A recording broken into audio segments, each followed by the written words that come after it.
Bien, bonjour à tous. Je vois que l'enregistrement est lancé.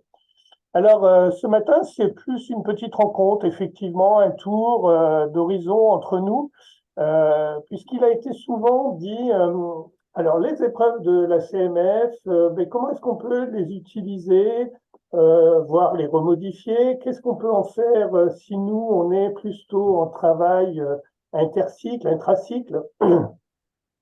Donc, en fin de compte, l'objet de cette petite rencontre, c'est de se dire, on prend une épreuve. Donc là, j'ai choisi 2019 parce que c'était une épreuve qui était un petit peu loin. Comme ça, voilà, ça permet de revenir sur des choses qu'on a faites, qu'on a déjà proposées. Et surtout sur les premiers cycles, parce que je pense que c'est plutôt parfois sur le premier cycle que vous avez des interrogations. Qu'est-ce que je peux faire avec ces épreuves de la CMF? Voilà, donc je vais faire directement une partage d'écran et puis on va essayer de travailler un petit peu tout ça. Donc effectivement, l'idéal pour pouvoir travailler ces épreuves, c'est d'être muni d'un ordinateur et puis d'un petit logiciel d'édition musicale.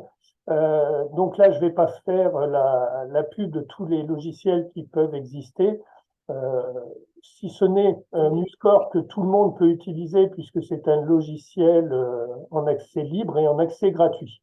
Moi, ce que je vais vous montrer, c'est fait sur Final, parce que je travaille sur Final. Je sais que Ludo, lui, préfère Sibelius, il est en face, voilà. On a chacun un petit peu nos habitudes. J'en connais aussi qui vont travailler l'édition musicale plutôt sur Cubase. Voilà, donc pourquoi pas, hein, tous les logiciels sont bons pour le travail. Donc, partant d'une épreuve existante que vous devez avoir à l'écran, qui était la lecture de notes de fin de premier cycle euh, de l'année 2019.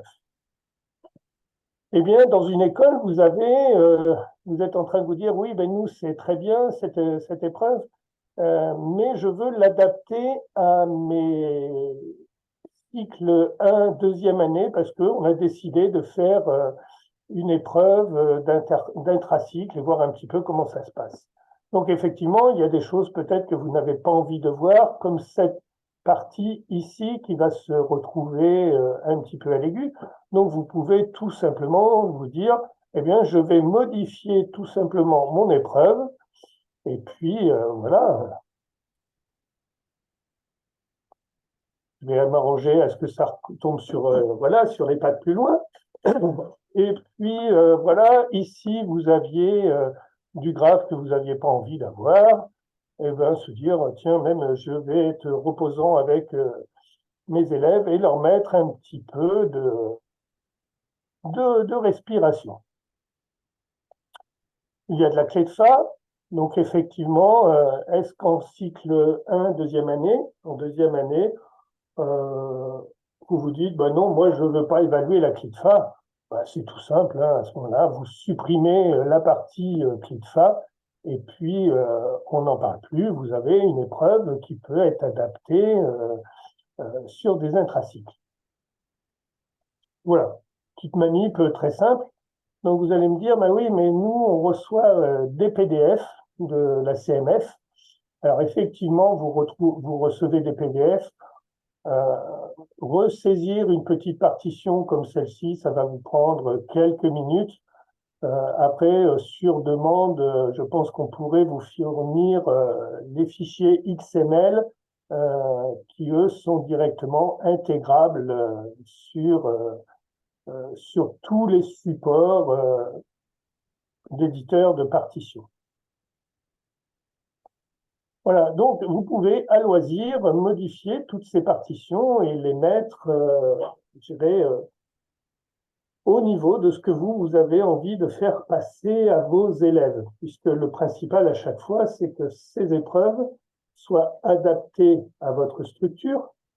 Nous, on va vous proposer des choses qui sont, je dirais, un petit peu type et qui respectent un programme pédagogique fixé sur les objectifs CMF. Donc là, c'était pour vous montrer un petit peu au niveau intercycle. Je vais faire ma petite marche arrière. Voilà.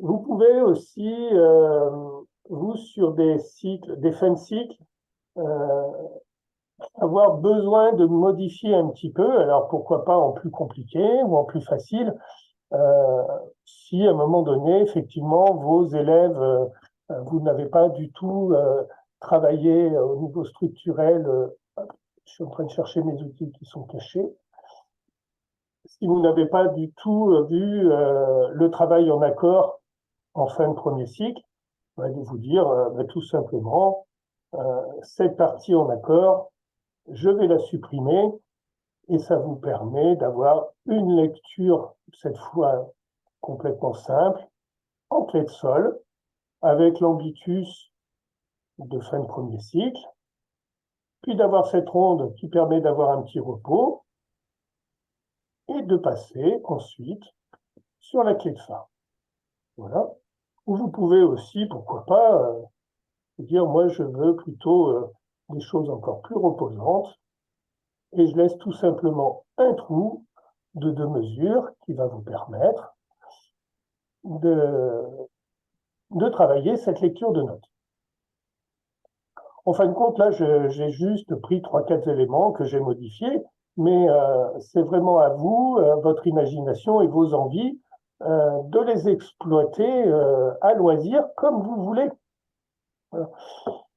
On peut faire aussi un petit voyage sur, on va dire, une épreuve de rythme. J'en ai juste pour quelques petites secondes à vous en mettre une à l'écran. Allez, je vais prendre l'épreuve binaire de la même année.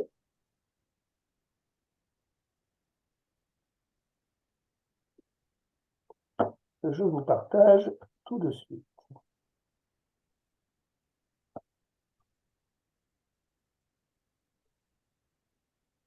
Voilà, vous avez cette épreuve binaire qui avait été pareil, préparée en 2019. Donc c'est une épreuve qui est évolutive, là aussi on voit bien, puisqu'on a ici des rythmes qui se voient plutôt en première année. Ici, effectivement, on est sur un rythme de fin de premier cycle. Là, on est sur des rythmes plutôt de la deuxième moitié du deuxième cycle, avec ceci. Donc là, c'était pareil, c'est se dire, cette épreuve, si je veux l'adapter à, cette fois, on va se dire, une première année. Eh bien, ça va être tout simplement de modifier ce petit passage rythmique, ici, et de le remplacer, pourquoi pas, par 2 croches. Et là, vous êtes sur un rythme de première année. Et puis, vous allez modifier, ainsi de suite, pourquoi pas, différents éléments suivant ce que vous allez faire. Ou tout simplement, puisque cette épreuve de rythme, elle était fournie avec un petit accompagnement, c'est de dire, sur cet accompagnement, je vais reprendre seulement l'accompagnement et me recréer une nouvelle partie de rythme pour mes premières années, ce qui leur permet de commencer à travailler dès la première année sur des accompagnements audio. Et puis vous pouvez faire la même chose pour des deuxièmes années, des troisièmes années, etc. Hein, c'est tout à fait libre à vous. Après, si vous êtes en fin de cycle, effectivement, vous pouvez aussi, suivant vos écoles et puis le temps de cours que vous avez dans votre premier cycle, puisque certaines écoles vont avoir un premier cycle sur 4 ans, d'autres sur 3 ans, d'autres la possibilité entre 3 et 5 ans. Donc effectivement, on n'est pas tous logés à la même enseigne et on n'a pas la possibilité tous au même moment d'atteindre le même niveau. Donc là, c'est pareil, sans dénaturer la totalité des difficultés, puisqu'il faut quand même qu'en fin de premier cycle, les élèves aient un bagage rythmique, un bagage de connaissances suffisant. Vous pouvez effectivement vous permettre de modifier quelques petites choses.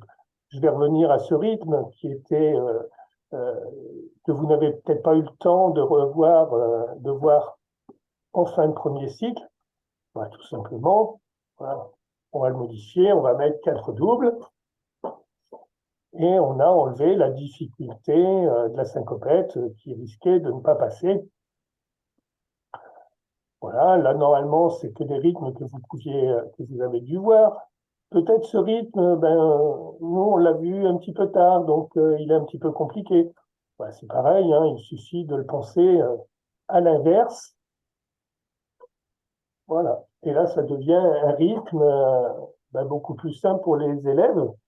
Et en fin de compte, en deux petites modifications, vous avez pu adapter votre épreuve à votre pédagogie avec ce que vous avez eu le temps de faire. Ensuite, là, nous, au niveau CMF, on a fait le choix de ne travailler que le rythme. Je sais que certaines écoles sont plutôt sur le mélodico-rythmique.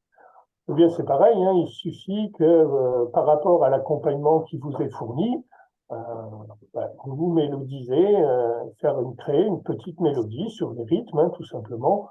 Généralement, les accompagnements sont sur deux, trois accords, donc il n'y a pas de grande difficulté. Voilà, pour faire un petit tour un petit peu rapide des éléments. Voilà, je pense il faut être curieux, il faut essayer d'adapter ce qui vous est proposé avec vos besoins, vos possibilités. Et puis, si on prend je vais continuer un tout petit peu de vous montrer deux, trois petites choses. Et puis après, ce qui va être intéressant, c'est de plutôt partir sur un échange, parce que c'est l'intérêt de nos rencontres. Voilà, on avait aussi une petite épreuve de ternaire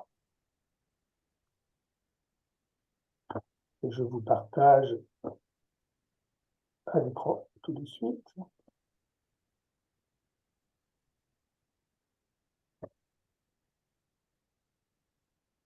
Voilà, donc effectivement, oui, en fin de premier cycle, on a besoin d'avoir du ternaire.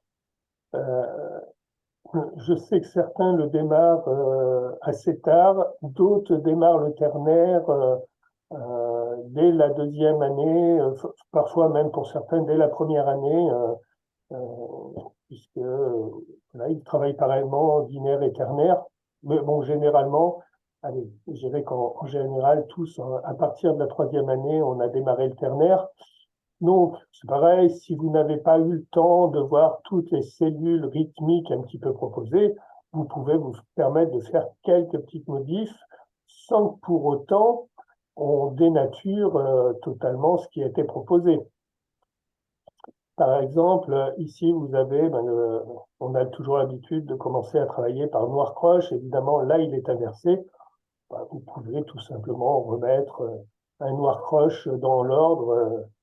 Et puis, voilà, ça vous facilite la vie d'un seul coup pour le travail de vos élèves.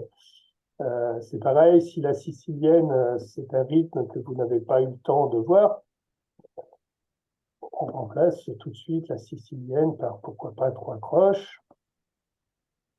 Voilà. Hop.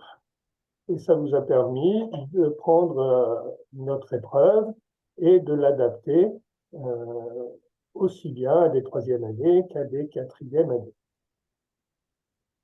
Voilà, ça c'est pour tout ce qui est parti, je dirais, un petit peu à l'oral. Et effectivement, mais on peut faire ça avec toutes les épreuves. C'est vraiment vous et votre envie de travailler qui va faire la totalité du travail. Voilà. Là, je pense que voilà, si quelques personnes veulent réagir. Alors, avant que certaines peut-être veulent prendre la parole, moi, Didier, j'aurais une question parce que tu parles de l'évolution des épreuves de lecture, de rythme, etc. Mais nous discutions la commission. cela est valable aussi pour toutes les autres épreuves proposées par la CMF, l'écoute globale, les dictées, etc., etc., sur le même modèle. Voilà, oui, oui, là j'ai pris trois petits exemples parce que l'intérêt, c'est pas non plus que je vous modifie toutes les épreuves, hein. L'intérêt, c'est que vous puissiez modifier vos épreuves à loisir et vraiment en fonction de vos besoins. Euh, Si par exemple, je prends rapidement une épreuve de l'an dernier, je crois qu'on les a enlevés du drive. Oui, on les a enlevés du Drive, donc il faudrait que je les chercher sur le site de la CNF. Mais tout ce qu'on a pu faire, par exemple, attendez, je vais prendre un questionnaire de théorie que j'avais mis de côté là aujourd'hui. Voilà, normalement il va s'ouvrir. Je ne l'avais pas préouvert, donc quelques petits instants.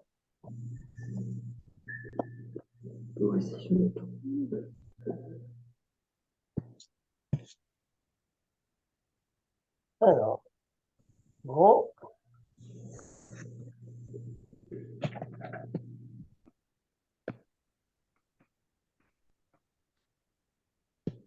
Non, je n'arrive pas à ouvrir mon questionnaire de théorie.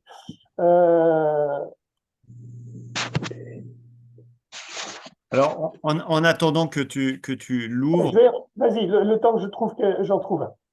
est-ce que certaines personnes voudraient prendre la parole pour nous faire part de leur expérience? Est-ce qu'ils utilisent les logiciels d'édition pour adapter des épreuves ou des exercices? Euh, pour nous, c'est intéressant de voir un petit peu quel est le ratio entre les gens qui suivent plutôt des méthodes ou des gens qui préparent des cours sur des logiciels d'édition.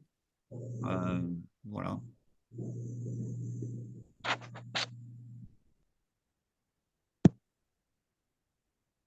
Est-ce que vous m'entendez? Oui, oui, on t'entend. Enfin, moi, je t'entends, en tout cas. Et sur quel logiciel d'édition vous travaillez? Est-ce que c'est plutôt Muscore, Final, Sibelius? Oui, bonjour à tous. Bonjour. Alors, pour ma part, moi, je travaille sur Final et c'est vrai que j'adapte pas mal les exercices et les examens et les épreuves d'examen, voilà, en fonction du public que j'ai en face de moi. Pour l'intercycle, je trouve ça intéressant de pouvoir partir de quelque chose qui est proposé, voilà, qui est validé de façon un peu plus large et de pouvoir l'adapter pour nous parce qu'on a, voilà, comme vous l'avez dit, on a un public qui est pas forcément toujours homogène et toujours en phase avec les différents exercices qui sont proposés. Donc, ça permet de pouvoir leur donner un point de repère, un premier point de repère, mais qui est abordable pour eux, que ce soit pas quelque chose où forcément dedans il va y avoir des impasses ou des choses qu'ils ne peuvent pas faire. Ou, voilà. Donc, ça permet de leur donner quelque chose de faisable pour eux, tout en gardant une certaine validation pédagogique qu'on peut avoir. Oui, et puis en plus, ça fait le lien avec le premier webinaire de l'année qui était la classe unique. Et c'est vrai que ça nous permet, en gardant la même structure, de pouvoir distribuer dans une classe avec plusieurs niveaux, une classe à niveau, un exercice simplifié pour des premières années, un exercice un peu complexifié pour les deuxièmes ou troisième années, et de le faire tous en même temps. Euh, voilà, c'est toujours dans la réflexion de changer un petit peu nos classes qui peuvent être des fois avec des niveaux très hétérogènes.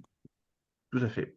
Voilà. Et puis, c'est vrai que aujourd'hui, moi, je vous invite vraiment à utiliser le matériel informatique parce que ça permet, comme le disait Didier il y a quelques instants, d'adapter tout ce que vous avez comme matériel, les différentes méthodes, parce que des méthodes de FM, il en existe pléthore. Elles sont toutes très bien. Et je dirais, quand on est dans nos classes, elles sont toutes très mauvaises parce que on a besoin de telle ou telle chose et puis ça correspond pas à l'instant T à ce que l'on a besoin, ce que l'on veut. Donc c'est vrai que moi, depuis de nombreuses années, par expérience, ben oui, je me nourris de la littérature existante que je remets, je dirais, au goût du jour de ma classe à l'instant T, et chaque année de façon différente, puisque on s'aperçoit bien que une troisième année il y a 3 ans et une troisième année de cette année n'avancent pas de la même façon, parfois mieux, parfois moins bien, mais ça, c'est les aléas. Nous travaillons avec des élèves. Voilà, il y avait une petite théorie qui avait été toujours dans les choses un petit peu modifiables et qu'il faut, on cherche toujours à s'interroger, mais qu'est-ce que je peux faire de telle et telle chose?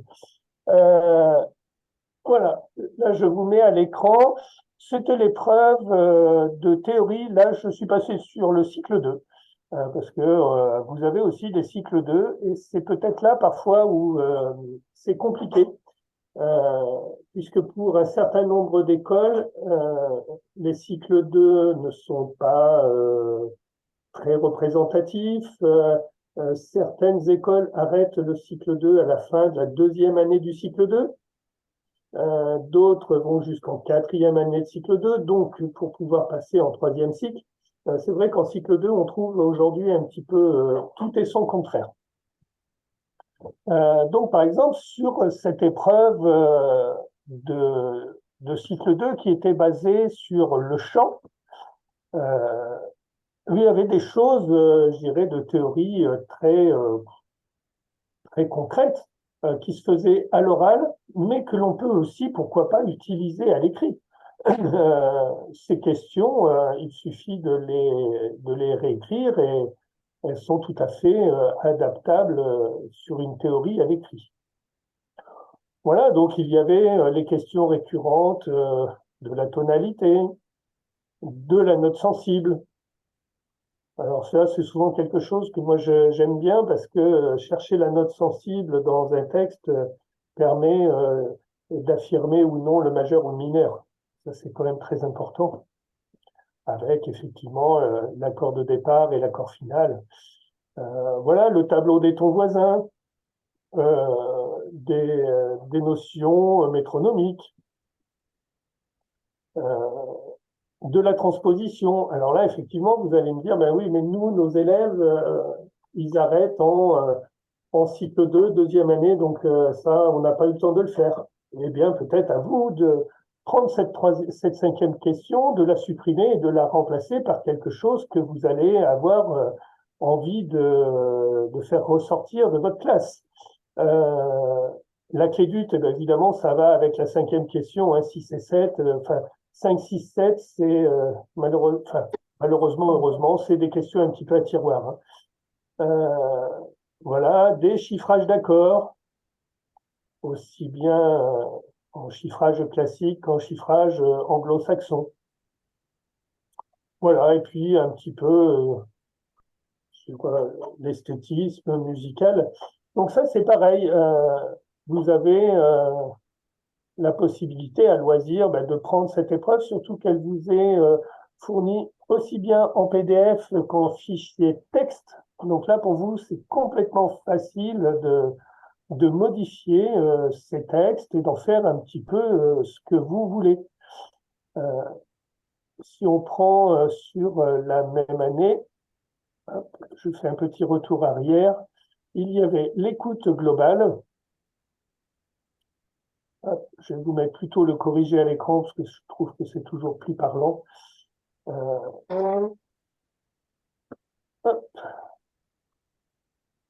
Donc, on est toujours sur la version de l'examen de l'an dernier, 2023. On avait One Midnight, voilà, avec un sax alto à reprendre, un sax ténor. Alors, effectivement, on s'aperçoit que là, les instruments sont transposés, hein, sont en son. Donc, bon, il y avait c'était peut-être nécessaire pour vous de récupérer le XML. Donc, ça, c'est des choses que, sur demande, on peut vous fournir, puisque vous aviez peut-être l'envie de ne pas avoir d'instruments transpositeurs à reprendre. Voilà, après, c'est du repiquage en son relatif. certains le font, certains ne le font pas. Après, je dirais que là, je ne rentrerai pas dans la discussion de ce qui est bien et pas bien, puisqu'on va voir tous plus ou moins des vues et des opinions un peu différentes. Après, vous pouvez dire, ah oui, mais nous, c'est beaucoup trop difficile pour nos élèves.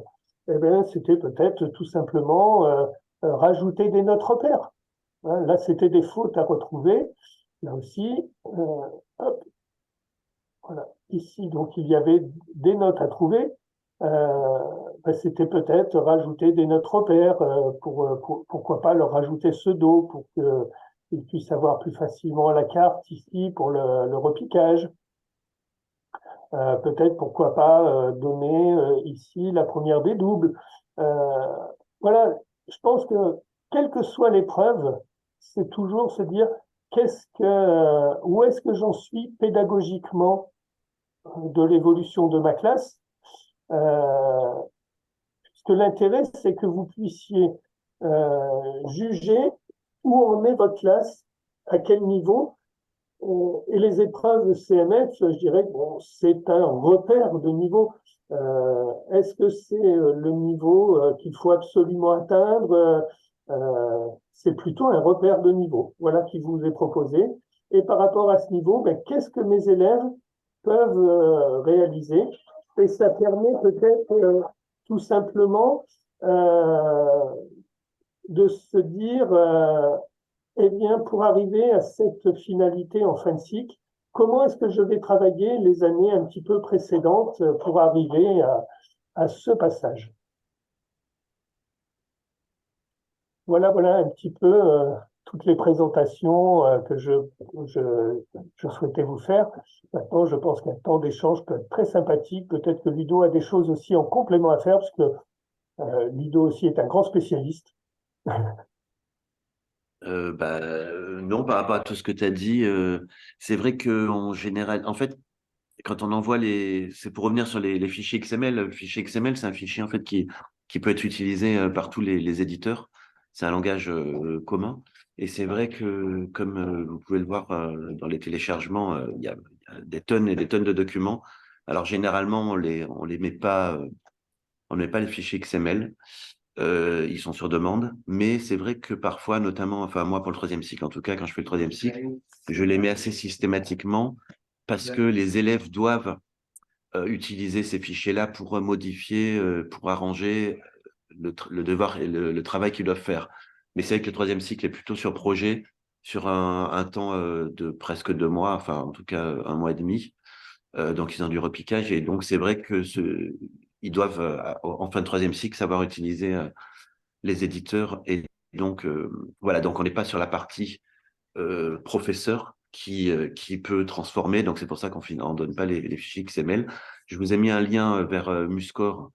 N'oubliez pas donc que c'est un logiciel gratuit. Voilà, donc vous pouvez l'utiliser et qui est assez simple de mise en œuvre. Enfin, voilà. Après, derrière, non, j'ai pas grand-chose de plus à dire, si ce n'est que n'hésitez pas, en effet, à la fois pour vos, comment dire, pour votre travail dans l'année, mais aussi pour les examens, surtout quand vous faites passer les examens on va dire, hors centre d'examen, en interne, bah de modifier, d'adapter en fonction on fait des pédagogies différenciées. Alors, soit vous adaptez en fonction du niveau global, et donc vous faites une épreuve, une épreuve pour tout le monde, mais au niveau dans lequel vous pensez que vos élèves, les acquis, vos élèves, on parle de niveau, mais je pense qu'il faut plutôt parler d'acquis. Soit sinon, vous faites carrément, en fait, vous voyez directement avec vos élèves et puis vous faites des évaluations adaptées à vos élèves, à chaque élève. Alors, sachant que derrière, évidemment, on peut se poser la question d'une homogénéité globale. Mais bon, comme on dit, l'homogénéité globale, on la place où on veut la placer. Et un élève qui n'a pas forcément acquis quelque chose en fin de premier cycle, deuxième cycle, voilà, en fait, il peut l'acquérir dans la partie du cycle suivant. Et justement, c'est là où on relance la pédagogie, dans le sens où on sait qu'il n'a pas acquis ça et que donc il faut qu'il acquiert. Tous les élèves qui passent des cycles n'ont pas acquis évidemment tout ce tout ce qu'on attend. Et donc, il faut quand même refaire une espèce d'évaluation diagnostique en début de chaque cycle pour savoir où chacun en est et où on va les amener. Voilà, on n'a pas trop parlé. Enfin, il y a les fichiers audio évidemment aussi, hein. Ces fichiers audio qui sont remis. Donc, vous pouvez les utiliser aussi pareil, hein, les transformer, les arranger, les agrandir, les rapetissir. Après, c'est vrai que pour les coûts globales, c'est un peu plus compliqué parce qu'on n'a pas les parties séparées. Donc, du coup, travailler sur les coûts globales, en tout cas les fichiers audio, bah, c'est un peu plus compliqué. Mais c'est pareil, vous pouvez aussi enfin, simplement inventer à partir de ces éléments-là. Et comme on disait, il y a le webinaire précédent ou celui d'avant, c'est vrai que n'hésitez pas à travailler sur les annales pour que vos élèves ne soient pas perdus par rapport au travail que vous menez dans l'année, ne soient pas perdus quand on fournit les épreuves finales. Ils se disent, mais en fait, c'est totalement déconnecté de ce qu'on fait dans l'année. Si vous avez des points d'étape régulières, vous pouvez utiliser les annales pour dire voilà un petit peu enfin, ce qui sera proposé en fin d'année, parce que on part un peu sur les mêmes bases à chaque fois, hein. Et même si on fait un peu évoluer les épreuves, alors on parle pas d'évolution, comment dire, dans une progression, enfin, c'est pas une révolution, quoi, ce qu'on fait.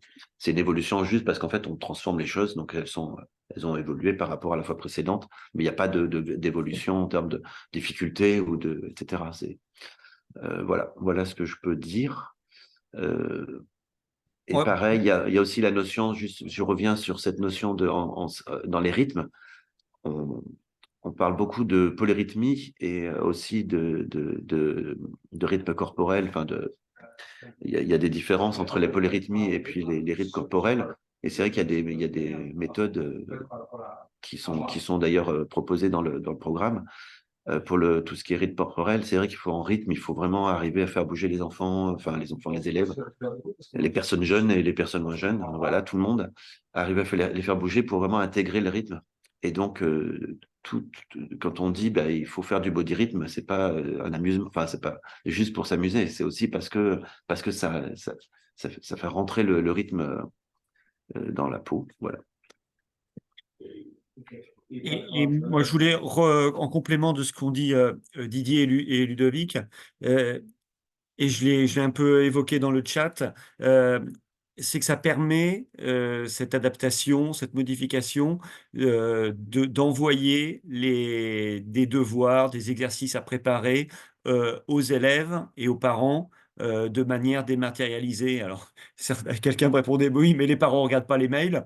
On peut les envoyer directement aux enfants sur leurs réseaux sociaux. Ils sont assez réactifs.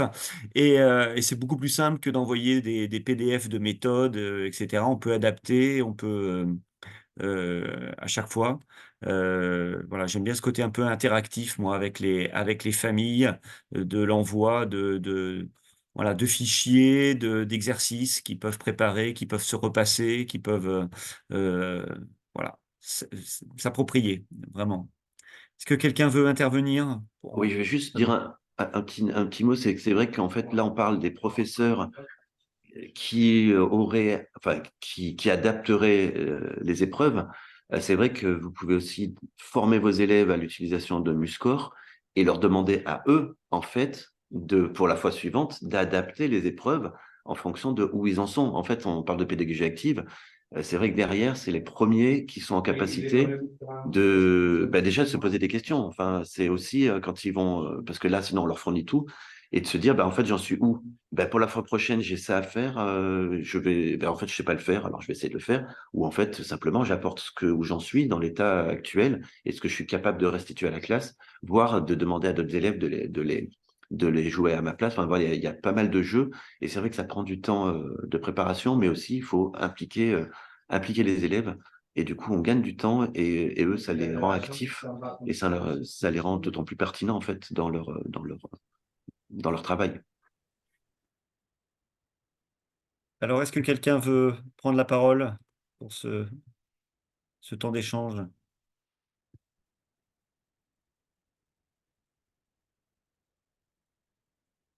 Je ne sais pas. Est-ce que quelqu'un veut lever la main?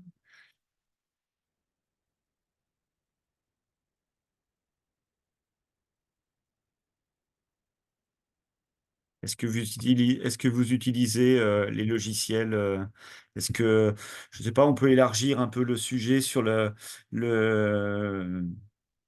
est-ce que les écoles de musique, vous êtes équipées en termes, certains me parlaient de vidéoprojecteurs, de tablettes. Est-ce que vous avez un petit peu ça dans vos écoles? Pas du tout. Est-ce que vous êtes encore euh, au papier, à la méthode?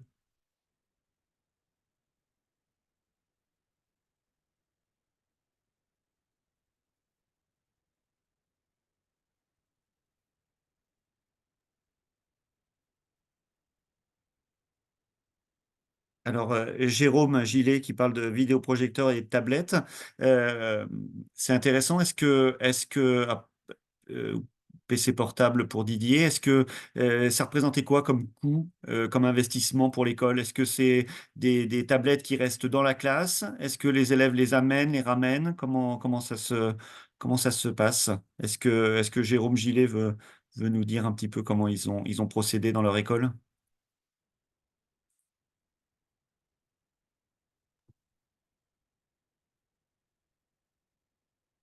Ou Didier sur les PC portables?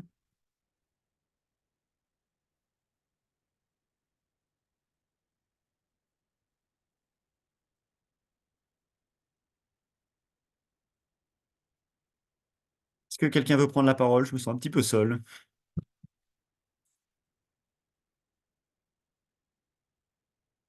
Est-ce que vous m'entendez? Ok. Bon. Non, le but de ce webinaire, c'est que nous puissions échanger, que vous puissiez échanger entre vous sur vos différentes pratiques. Donc voilà, c'est sympa si certains veulent partager leur expérience et nous dire un peu là où ils en sont sur les adaptations, mais aussi sur le numérique dans leur classe et dans leur structure, que ce soit en matière de formation musicale ou plus largement. Il y a pas mal d'éléments dans le chat, mais oui, Oui, allez-y, allez-y. oui, bonjour. Bonjour. Oui, donc je voulais prendre la parole un petit peu. Je voulais prendre la parole. Euh, oui, donc j'ai commenté un peu sur les discussions. Euh, En fait, nous, on fait les épreuves depuis maintenant. Enfin, moi, ça fait 3 ans que je suis dans la structure actuelle, enfin, où je suis actuellement. J'étais pendant 35 ans ailleurs. Euh, et en fait, aujourd'hui, on se rend compte, enfin, du moins nous, je pense que c'est un peu partout en France, malheureusement, mais que le niveau quand même des élèves baisse énormément parce que pas de travail. Et du coup, on est vraiment obligé d'adapter les épreuves si on veut continuer de faire passer des examens. Parce que je pense que aussi la question des examens court un peu partout. Il y a eu plusieurs, des fois, formations là-dessus. Est-ce qu'il faut faire passer des examens? Est-ce qu'il ne faut pas en faire passer?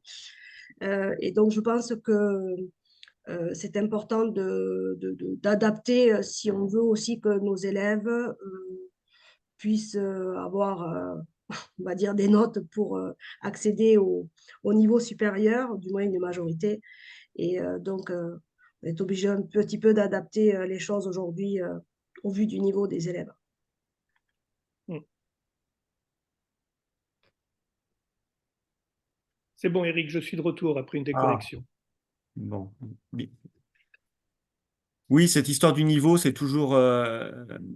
Alors, est-ce que le niveau baisse? Je sais pas. Est-ce que c'est vraiment ça, ou est-ce que c'est des enfants qui savent faire plein d'autres choses et du coup où on a un peu peut-être moins mis l'accent sur la lecture, sur le rythme.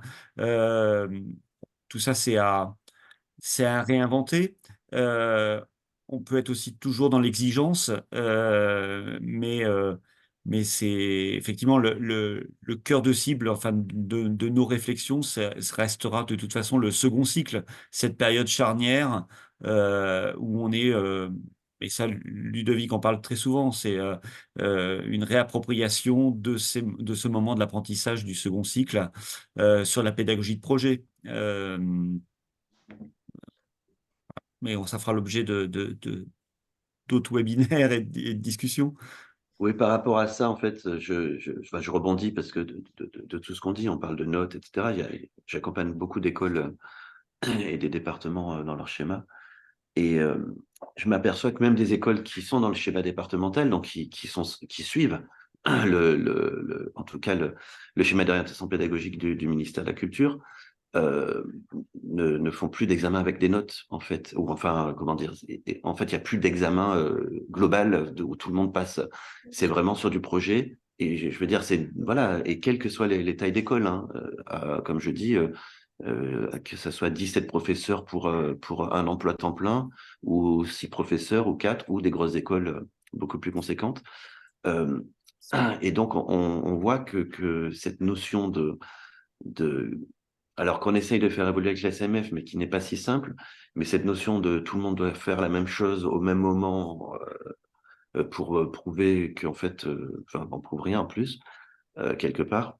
Euh, il faut vraiment repenser un peu tout ça. Et c'est vrai que ces notions là, ce qu'on vient de dire, hein, l'élève arrive et qu'est-ce qu'il montre qu'il sait faire à travers les épreuves de la CMF, c'est-à-dire qu'on ne va pas prendre l'épreuve de la CMF telle qu'elle, mais on parle de numérique, mais en fait, on peut réécrire à la main sur du papier. Et qu'est-ce que moi et l'élève, voilà, qu'est-ce que j'ai acquis et qu'est-ce que je vais montrer de ce que je sais faire alors pour cette fin de cycle. Et du coup, dans cette chose-là, comme disait aussi Eric, c'est-à-dire qu'est-ce qu'on évalue au lieu d'évaluer, ok, je sais lire des rythmes et dire des notes, mais en fait, il y a plein d'autres choses qu'on n'évalue pas et qu'à travers la proposition de l'élève, on pourrait évaluer. Et ça, vraiment, il faut laisser aussi la part, beaucoup de place à l'élève. Alors, c'est un accompagnement, c'est pas simplement je le laisse dans la nature, etc. Mais c'est vrai de cette notion de se dire, on part des épreuves de la SMF et on lui dit, adapte ces épreuves de la SMF pour toi, qu'est-ce que tu peux en restituer? Alors après, il y a l'écoute globale, etc. Mais euh, même ça, enfin, vous voyez, nous, on fournit des épreuves un peu figées, un peu rigides, et derrière aussi, essayant de repenser un peu en transversalité, qu'est-ce que, il va prendre un élément comment dire, de l'écoute globale, vous allez lui dire, bah, tiens, repique-moi ça, et puis cet élément d'écoute globale, il va peut-être en proposer quelque chose. Vous voyez, il y a vraiment tout ça à faire. Et je parle de ça parce qu'en fait, c'est pas déconnecté. Je veux dire, parce que les écoles dont je vous parle, là, j'ai un EPCI, ils sont 60, enfin, je sais pas, 47 communes sur une interco. Vous voyez, pour 50 élèves. Enfin, donc, c'est des petites écoles et 11 000 habitants. Enfin, je veux dire, c'est sur des territoires qui sont assez éclatés, etc. Donc, tout ça, ça se réinvente. Bonjour, et oui, excusez-moi, je suis revenu. Ah, J'ai un petit souci de téléphone en même temps. En ce qui concerne, oui, on a la chance d'avoir, nous, donc au Conservatoire de Châlons-en-Champagne, dans la Marne, pas mal d'outils numériques, en fait, que ce soit vidéoprojecteur, iPad, etc. Alors, les iPads restent dans l'école, voilà, dans chaque classe. Et on a dans chaque classe de formation musicale et dans d'autres classes également de formation instrumentale des ordinateurs. Voilà. Donc on travaille avec Active Inspire qui permet d'afficher sur l'écran eh bien, une sorte de tableau numérique, donc de ne plus avoir avec tableau Velleda.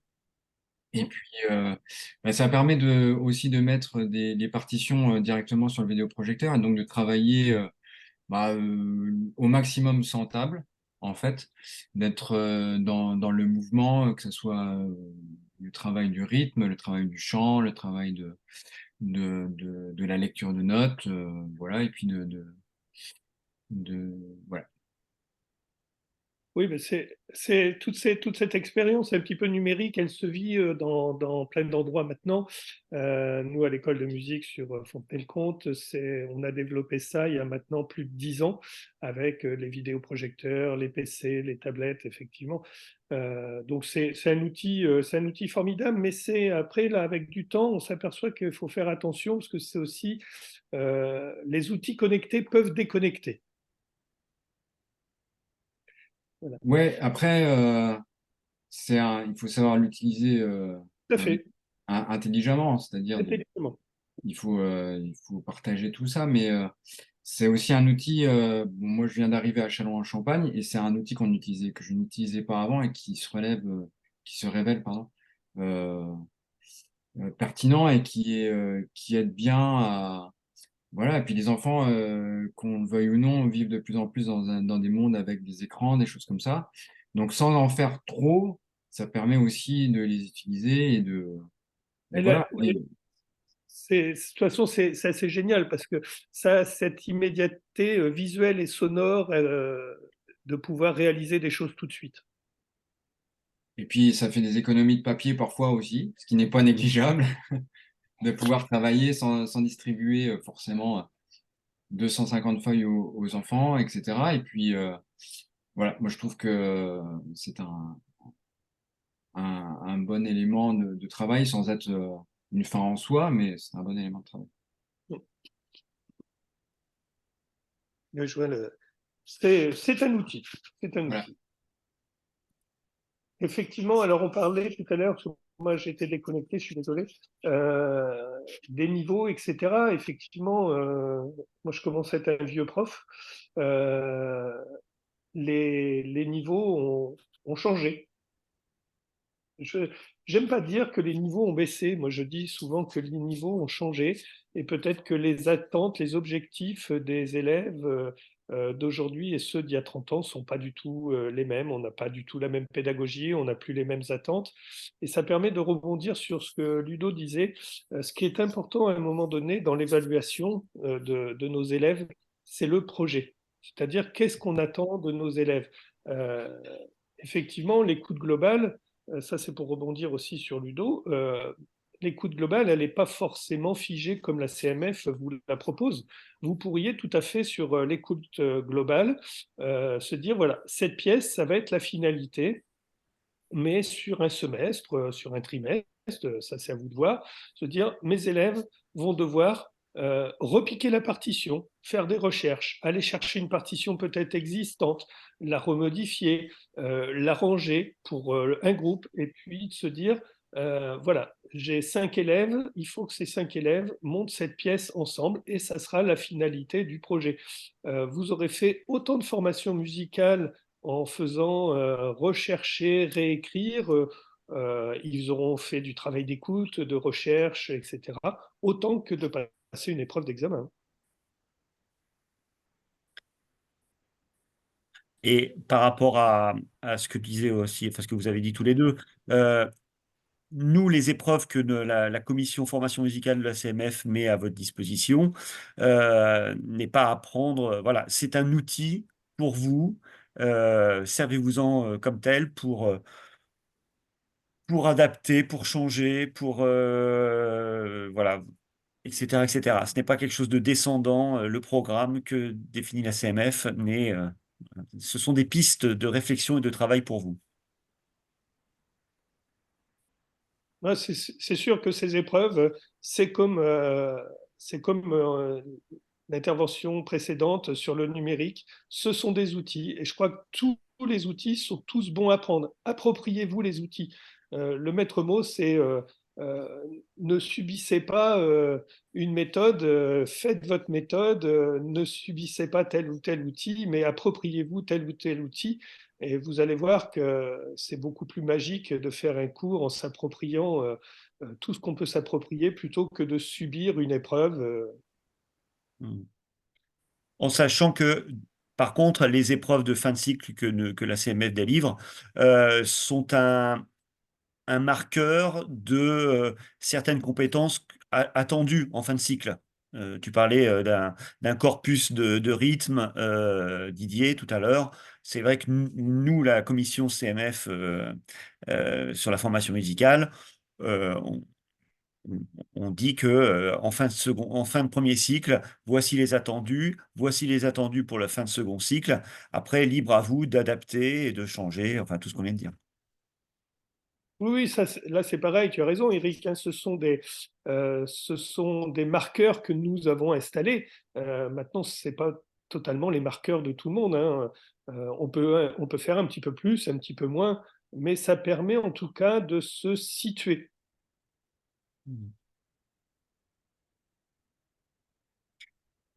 Est-ce que quelqu'un veut rebondir sur tout ce qui vient d'être dit? Monsieur Montagne. Oui, bonjour à toutes et à tous. Donc moi, je suis de la région Bretagne. Je viens de prendre la présidence de la CMF Bretagne, qui est une petite fédération. Mais j'ai été longtemps président de la FEPEM 35, qui est la Fédération départementale de musique d'Ille-et-Vilaine, qui n'est plus dans la CMF, puisque seulement 6 de nos structures sur 54 sont à la CMF. On regroupe beaucoup d'écoles de musique. On regroupe en Ille-et-Vilaine simplement plus de 25, une trentaine d'écoles de musique. Alors, le constat que moi je fais par rapport au niveau des élèves, c'est qu'en fait, le niveau de nos élèves suit le niveau global de l'éducation nationale et de l'enseignement, puisqu'en fait, nos élèves, quand ils arrivent dans les structures d'enseignement musical ou artistique, ils arrivent avec leur bagage et leur comportement, leur savoir-faire qu'ils ont appris à l'école, que ce soit au primaire, au collège ou au lycée. Et nous, on récupère ces élèves-là et on essaye de mettre en place un enseignement musical ou artistique en tenant compte de leur savoir et de leur savoir-faire, etc. Et je pense que le constat de la baisse du niveau, ben, c'est le même que le constat de la baisse du niveau global, et les résultats de PISA là, en font référence. Alors j'espère que compte tenu des annonces du ministre de l'Éducation nationale, il va y avoir un changement et une reprise en main sérieuse de tout ça, et qu'on enverra, nous, les résultats dans nos structures d'enseignement artistique, parce qu'en fait, il y a ça, et puis il y a l'environnement général de la société qui fait que effectivement, il ne faut pas se voiler les yeux, puisque l'éducation nationale se les est voilés depuis 30 ans, le niveau baisse.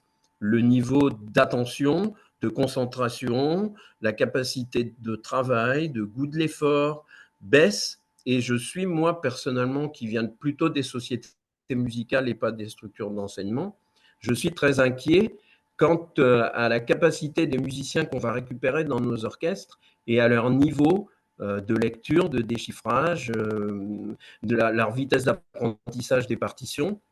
Et j'ai peur que ça ait une incidence sur nos orchestres et nos pratiques amateurs. Voilà. Nous, en tout cas, ce que je constatais en Ille-et-Vilaine, alors en Bretagne, je maîtrise moins, mais en Ille-et-Vilaine, il y a une tendance très forte à abandonner la formation musicale. C'est-à-dire qu'il y a, dans certaines structures d'enseignement, il n'y a plus de cours de formation musicale, mais on intègre l'apprentissage dans les cours d'instruments. Et je connais des écoles de musique, voire des conservatoires qui ne font plus de cours de formation musicale et qui donnent pendant les cours d'instruments, la formation musicale, ils augmentent la durée d'une demi-heure à 45 minutes, par exemple, du cours d'instrument, et ils intègrent l'enseignement, la formation musicale dans le cours d'instrument, voire même en collectif, en cours collectif. Et il y a un abandon de la formation musicale telle qu'elle est définie, par exemple, on le voit bien dans les épreuves, toutes ces catégories d'épreuves de formation musicale, on ne les retrouve plus. C'est globalisé dans l'enseignement musical. Et là, moi, je ne devrais pas dire ça en tant que président proche des écoles de musique et des conservatoires, mais je suis très inquiet par rapport à cela.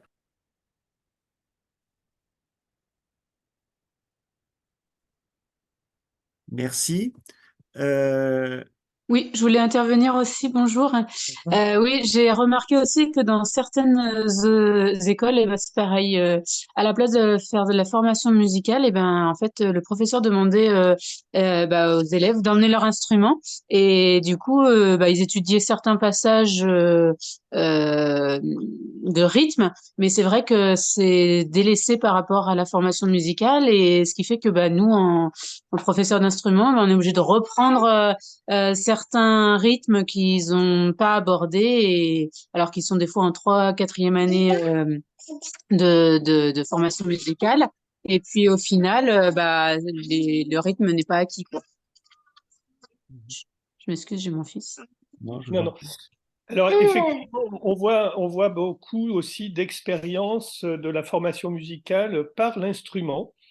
Euh, je pense que ça, la formation musicale par l'instrument a aussi ses bienfaits. Après, voilà, tout dépend des exigences de tout à chacun dans sa formation. Encore faut-il, comme tu le dis, Didier, que nous, on a des épreuves hein, pour l'apprentissage de la musique par l'orchestre. Encore faut-il que l'instrument ne soit pas pardon, je vais reformuler. Encore faut-il que la formation musicale soit le centre de ces apprentissages et que l'instrument soit un outil à l'apprentissage. Effectivement, l'écueil dans lequel on pourrait tomber, c'est que le cours de formation musicale avec instrument devienne un cours d'instrument, ce qui n'est pas, ce n'est pas le cadre et le lieu de ces apprentissages-là. Ah, mais c'est l'instrument FM, moi je l'utilise beaucoup sur les 3e et 4e années de formation musicale, mais c'est un outil pour moi, au même titre que le numérique, que plein de choses. C'est un outil au service de la FM. Et en aucun cas, pendant mes cours de FM, je fais un cours d'instrument. Il en est hors de question. C'est pas ma spécialité, surtout que je ne suis pas multi-instrumentiste. Donc, il faut que ça soit vraiment un outil.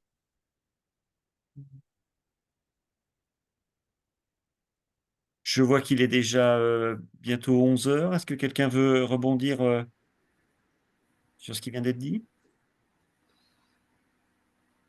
Oui, Mais monsieur monsieur, Montagne. Oui, juste par rapport aux évaluations, j'ai constaté aussi que chez nous, le terme examen est un gros mot. Le terme évaluation, donc on en est rendu à ce que chaque école de musique mette en place ses propres outils d'évaluation et il n'y a pas de référentiel commun pour tout ça. Ça pourrait être les épreuves de la CMF ou de la FFEA, par exemple. Et maintenant, certaines écoles ne font plus d'évaluation devant instrumental, par exemple, devant un jury ou au cours d'un examen particulier de FM, mais font des évaluations dans le cadre d'un projet, et c'est dans le cadre d'un concert ou d'une audition que l'élève est évalué par rapport à sa fin de cycle ou des choses comme ça. Et là, je suis quand même aussi un petit peu interrogatif. alors, ouais, moi je suis pas forcément interrogatif. Pourquoi pas une évaluation en audition publique, en concert. Après, la grande difficulté de tout ça, c'est quel est le critère d'évaluation? Qu'est-ce que l'on attend d'une évaluation?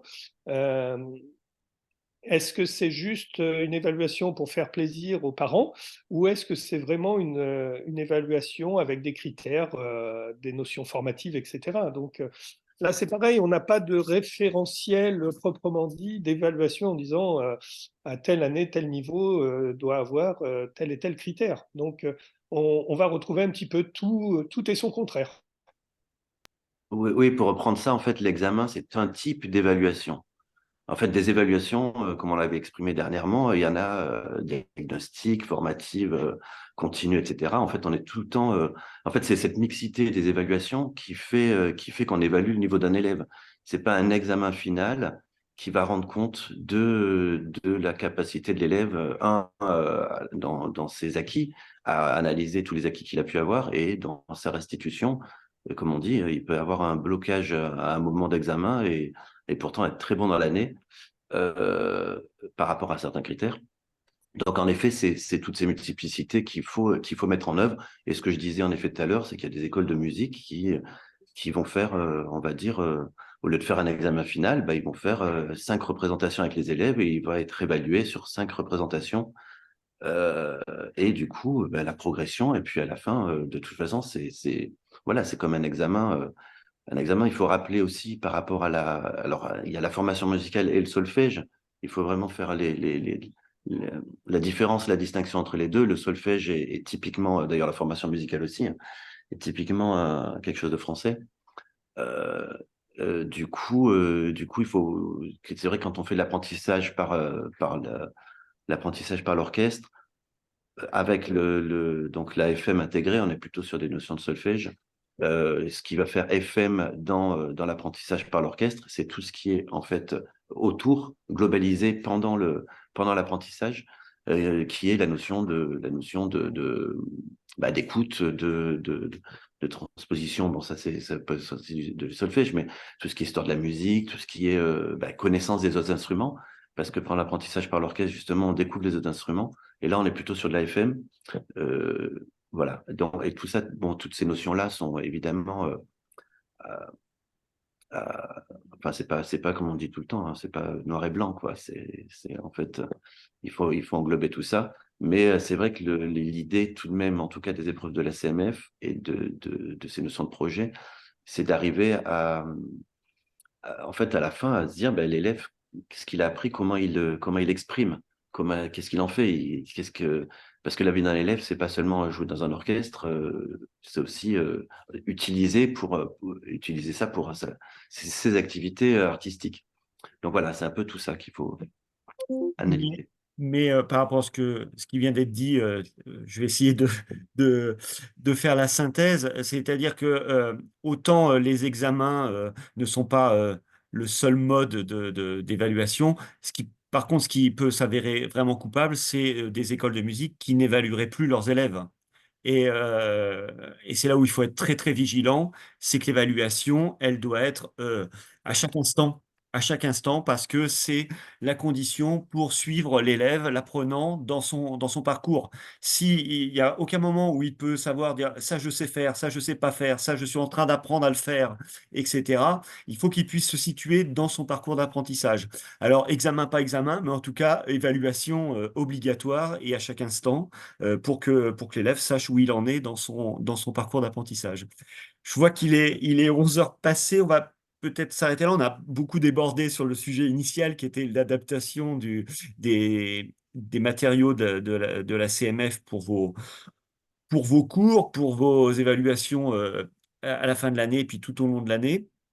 Euh, Est-ce que quelqu'un veut rajouter quelque chose avant qu'on se quitte? Je voulais vous dire que je me rappelle plus la date du prochain webinaire, mais je crois que c'est en janvier. Vous recevrez un mail et dans ce mail, je vous inviterai à nous faire des propositions sur les sujets que vous aimeriez bien que l'on traite pendant ces temps de webinaire l'année prochaine, hein, puisque toutes les séances de cette année sont prévues, mais qu'on commence déjà, d'ores et déjà, à réfléchir à l'année prochaine, qu'on soit au plus proche de vos questionnements, voilà, des choses que vous avez envie de partager.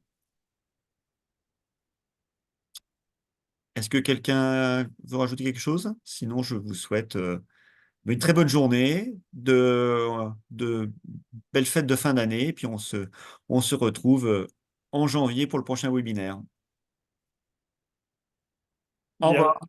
Au revoir à tout le monde. Au revoir.